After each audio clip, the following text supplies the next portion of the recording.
King Shui glared at her furiously. Why are you getting involved in this? Baiji smiled and walked out slowly, calm as water. Despite her plain gray robe and short hair, her beauty was undeniable.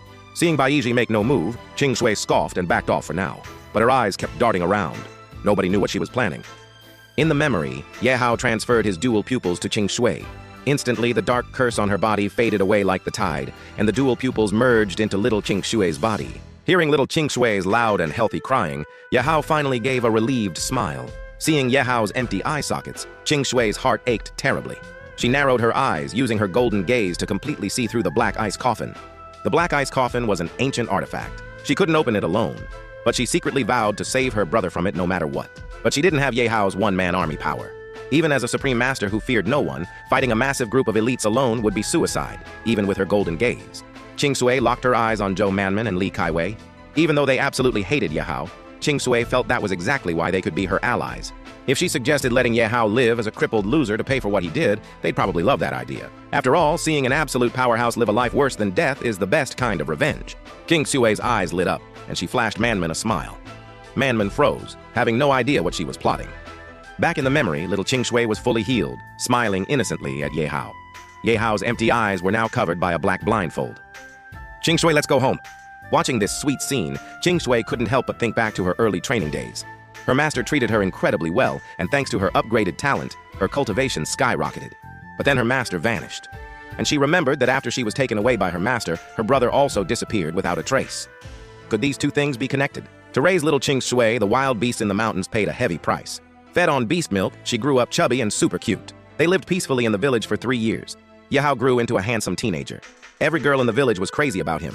Who could resist a hot, blind guy with a great vibe who's amazing with kids? The village girls always found excuses to get close to him, which really annoyed little King Shui. She was convinced these women were trying to steal her brother, but Ye Hao couldn't care less. He only wanted to help King Shui start her cultivation journey, so he decided to transfer his power to her. This disappointed the cultivators watching the memory. They thought they'd learn some supreme secret techniques, not just basic power transfer. As Ye Hao poured his cultivation into her, little King Shui underwent an insane transformation. 3 golden lotuses appeared above her head. Everyone watching was stunned. Bone cleansing. The innate realm. No wonder she became the lord of the human realm in just a century. Her talent was absolutely god tier. Suddenly, Ye Hao stopped. King Shui's body had reached its limit and couldn't hold any more power. Ye Hao couldn't figure out a solution for a long time. Until one day, the village chief brought news that would change their lives forever. 30 years ago, a village boy named Li Guosheng was chosen to join an immortal sect. Now he was a powerful 3-flower realm master. He had returned to recruit talented kids. The chief thought little King Shui was so cute and smart, she definitely had the talent. After hearing this, Ye Hao thought for a moment and nodded. After the chief left, Ye Hao took King Shui to the village entrance, waiting for Master Li Guosheng. Suddenly, the sky changed, and clouds surged above the village. The villagers all dropped to their knees, praying for the immortal's blessing. Little King Shui looked at them, confused. Brother, didn't you say our knees are made of gold and we shouldn't kneel to just anyone? Ye Hao just smiled and didn't answer. Have you ever kneeled to anyone, brother? I've only kneeled to one person in my entire life. Then promise me you'll never kneel to anyone else again. I don't like it. Watching this touching sibling moment, warmth flooded King Shui's heart. She wanted to rush up right now, smash open the black ice coffin and save her brother Ye Hao. Suddenly, a fat guy dropped into the scene, looking down at the humble villagers with arrogance. Everyone scrambled to bow, begging the master to take their kids as disciples. He smiled, looking totally satisfied. Then he noticed Ye Hao and King Shui, who were still standing. The fat cultivator frowned and waddled over to them. Why aren't you bowing before an immortal? He stared right at the black blindfold on Ye Hao's face and sneered. Oh, you're just a blind guy. If you know Tao 3 times, I'll fix your eyes right now. Ye Hao ignored his BS and just asked, Are you really in the 3-flower realm? His voice was freezing cold, carrying a strange power. But Guosheng didn't notice and started showing off the lotus above his head. It had 100 glowing colors. He bragged that the more colors you had, the better your talent was. Ye Hao knew the guy was lying, but King Shui was completely crushed, tears welling up in her eyes. She didn't care about becoming a fairy or living forever. She just didn't want to let her brother down.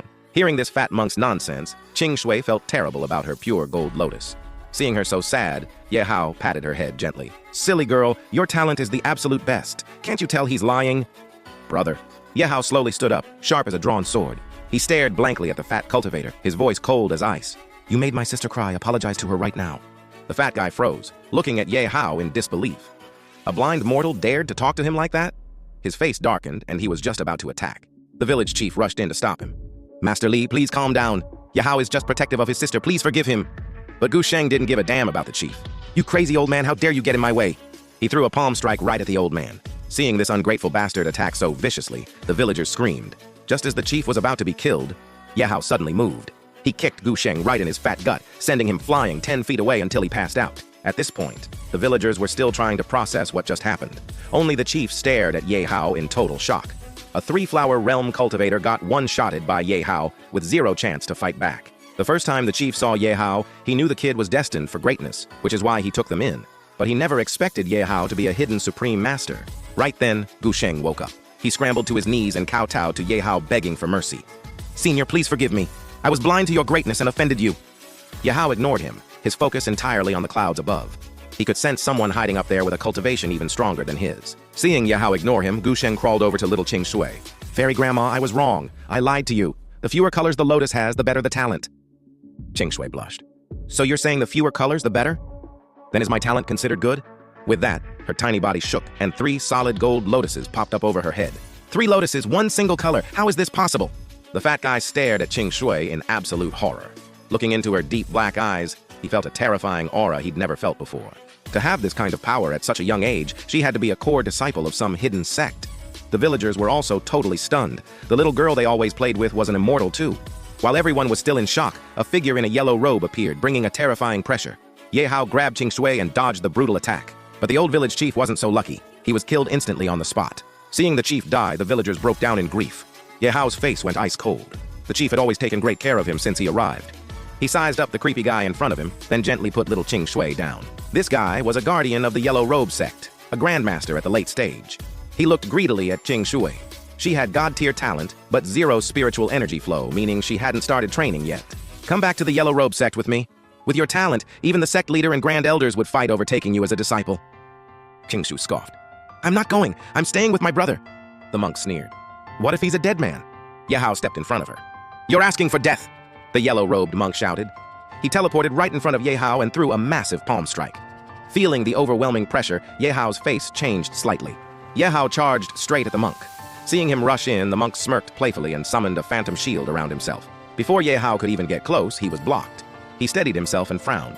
With that avatar shield, his attacks wouldn't do a thing. To beat this guy, he'd need an avatar shield of his own. Realizing this, Yehao instantly sent his divine sense to hack into the enemy's shield. Outside the Black Ice coffin, Demon Lord Li Kaiwei hadn't taken her eyes off Yehao. The cultivators watching couldn't figure it out. She clearly loved him to death, not even blinking. So why was she fighting so hard to stop Qing Shui from saving him earlier? What kind of crazy love-hate history did those two have? Suddenly, Qing Shui raised an eyebrow, looking completely shocked. In the memory, as the creepy monk kept attacking, a massive glowing silhouette started forming behind Yehao. He's manifesting an avatar, waking it up right in the middle of a fight? The crowd outside the coffin just looked at each other. The Supreme is just built different. The elite fighters all shook their heads. Anything crazy and impossible makes total sense when it's about him. The monk in the memory looked mind-blown.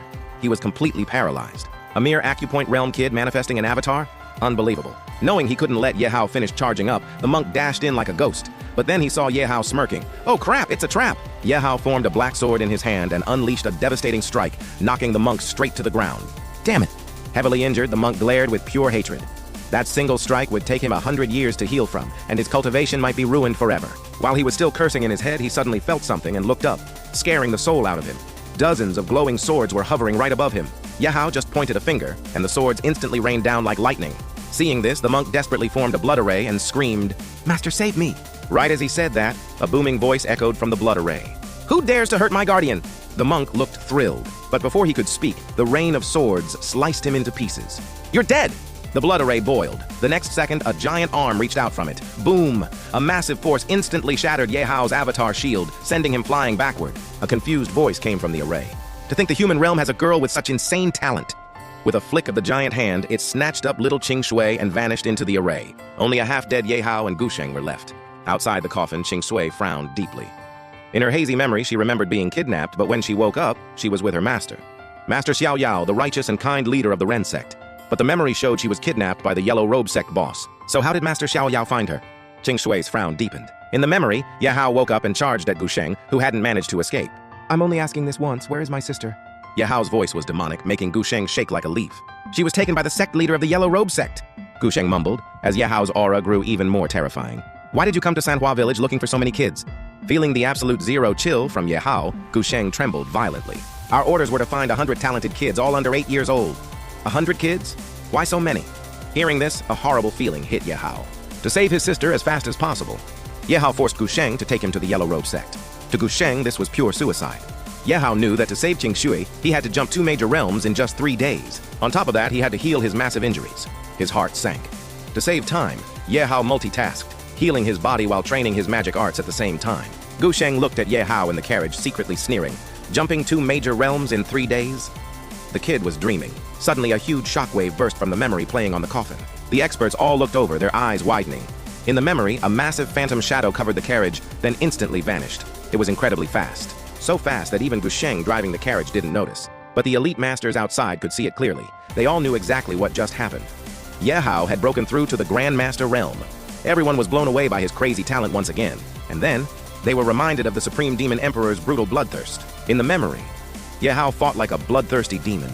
He single-handedly slaughtered the entire Yellow Robe sect. Not a single person survived. Seeing this, the crowd shuddered.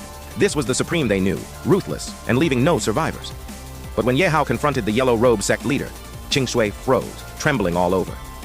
This guy was the former head of the Ren sect. It was her master, Xiao Yao. At that moment, the super smart Qing Shui finally figured it all out, crying tears of total regret. In the memory, the sect leader held a creepy dark sword, completely suppressing Ye Hao. That sword was a cursed weapon made by sacrificing his own female disciples. He was super hyped right now. He originally planned to steal Qing Shui's body for immortality, but he didn't expect this kid right in front of him to have even better talent. With this perfect body, the whole world would bow at his feet. But just as his dark energy rushed toward Ye Hao,